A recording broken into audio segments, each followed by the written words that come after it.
Hoy nos metemos con el capítulo 22 del Éxodo. Es fascinante cómo mezcla leyes de todo tipo, ¿no? Totalmente. Tenés desde cómo manejar un robo hasta temas de, protección social y deberes religiosos. Todo junto. Una mezcla potente. Ok, vamos a desglosar esto. Empecemos por lo de la propiedad y la compensación. Me parece clave. Dale, perfecto. Es un buen punto de partida. El texto va directo al grano con el robo, ¿eh? Si robabas, por ejemplo, un buey o una oveja y, lo vendías o lo matabas. Ahí la cosa se ponía seria. La restitución era fuerte. 5 bueyes por el buey robado, 4 ovejas por la oveja. 5 por 1, eso es bastante. Sí, sí. Pero fíjate, si encontraban al animal robado todavía vivo en tu poder, la pena bajaba. Pagabas solo el doble. Ah, mira. Y también esa distinción entre sorprender al ladrón de noche o de día. Exacto. Si era de noche y lo matabas defendiendo tu propiedad, no había culpa de sangre. O sea, no se consideraba asesinato punible.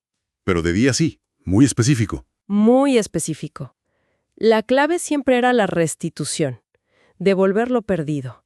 Y si el ladrón no tenía con qué pagar... Lo vendían como esclavo, ¿verdad? Para saldar esa deuda. Justamente. Y esto no era solo por robo directo, También cubría daños. Claro, como si tu ganado se metía en el campo del vecino y se comía su cosecha. Exacto. Tenías que restituir con lo mejor de tu propio campo.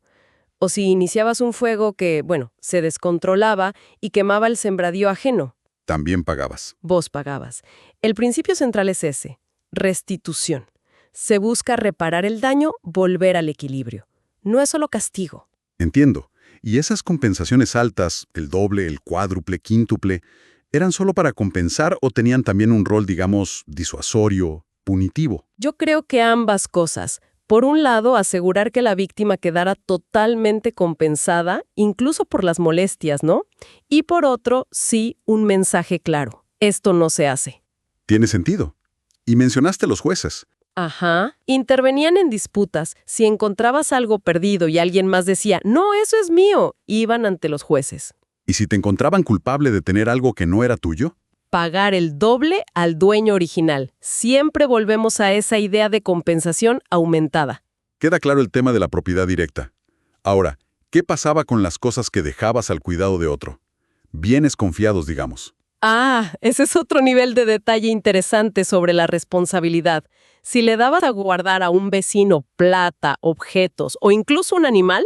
¿Y se lo robaban a él? Bueno, si encontraban al ladrón, el ladrón pagaba el doble al dueño original.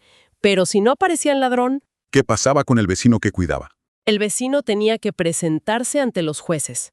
El texto no dice exactamente para qué, pero probablemente para hacer un juramento, para decir yo no me lo quedé. Entiendo. ¿Y si era un animal específicamente lo que estaba a cuidado? Parecen centrales los animales. Súper centrales en esa sociedad. Si el animal moría, se lastimaba o desaparecía sin testigos, bastaba un juramento ante Dios del cuidador para quedar libre de culpa. No tenía que pagar. Pero si al cuidador le robaban el animal. Ahí sí. El cuidador debía restituirle el valor al dueño original. Curioso, ¿no? Sí, es una diferencia sutil. Y había una excepción más. Si una fiera mataba al animal y el cuidador traía los restos como prueba... Quedaba eximido. Como diciendo, fue algo inevitable. Exacto. Y con los animales prestados era distinto también. Si se dañaba o moría sin el dueño presente, el que pidió prestado pagaba. Si el dueño estaba ahí cuando pasó... No pagaba. Se supone que el dueño vigilaba. O aceptaba el riesgo. Y si era alquilado, se entendía que el pago del alquiler ya cubría ese tipo de pérdidas. Uf, cuánta casuística. Refleja seguramente las broncas y problemas comunes de la época, ¿no? Una sociedad muy agraria. Sin duda. Las preocupaciones del día a día. Pero el capítulo da un giro interesante después de esto. Sí, pasa a leyes sociales y morales, y algunas con consecuencias, muy severas. Durísimas. Por ejemplo, seducir a una virgen no comprometida. El hombre debía pagar la dote y casarse con ella. Salvo que el padre se negara. Pero la dote la pagaba igual. Exacto. Y luego tenés mandatos como a la hechicera no dejarás que viva. Pena de muerte para el bestialismo. O la destrucción para quien sacrificara a otros dioses que no fueran Yahvé. Son leyes muy fuertes. Pero justo después, el tono cambia radicalmente. Ahí está lo fascinante, ¿no? Esa tensión. Justo al lado de esa dureza, vienen mandatos de una compasión increíble. Es verdad.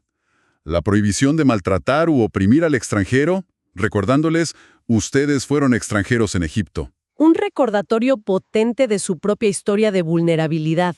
Y la protección a viudas y huérfanos, con una advertencia divina directa. Si ellos claman, Dios escuchará. Tremendo. Y las leyes sobre préstamos a los necesitados del pueblo, sin usura, sin cobrar interés. Incluso eso de devolver el manto tomado como prenda antes de que anochezca, porque podía ser su único abrigo. Exactamente. Es como si el texto dijera, sí, necesitamos orden económico y justicia estricta, pero la humanidad, la compasión, la protección del débil, eso es fundamental, quizás hasta más importante. Define una comunidad con responsabilidades mutuas muy claras. Tienen su memoria colectiva. Y para cerrar el capítulo, ¿qué nos dicen las últimas leyes? Esas últimas normas vuelven a los deberes religiosos y a la idea de pureza, de santidad. Como no blasfemar contra Dios ni maldecir al gobernante. Exacto. Y entregar las primicias, lo primero y mejor de las cosechas, del vino, consagrar los primogénitos, tanto hijos como animales. Y esa regla sobre no comer carne de un animal despedazado por fieras. Sí, que había que dársela a los perros, porque ellos debían ser un pueblo santo, apartado, diferente. Mantener esa pureza era parte del pacto con Dios. Entonces, haciendo un balance. Economía, justicia, responsabilidad civil, protección social, deberes religiosos. Todo en un solo capítulo. Cubre muchísimo terreno de la vida comunitaria. Muchísimo, es un retrato muy completo de lo que se esperaba. ¿Y qué nos deja pensando todo esto hoy? Más allá de lo histórico. Nos deja, creo, una pregunta importante. Este código antiguo con reglas que hoy nos suenan extrañas, como lo del buey por 5, pero también con esa defensa tan fuerte de los vulnerables, ¿cómo nos habla hoy? ¿Sobre qué es la justicia? Exacto. ¿Qué significa reparar el daño de verdad? ¿Cuáles son nuestras responsabilidades hacia los demás en la comunidad? ¿Qué pilares, más allá de las leyes escritas, realmente sostienen a una sociedad justa y compasiva? Creo que esas preguntas siguen siendo increíblemente relevantes.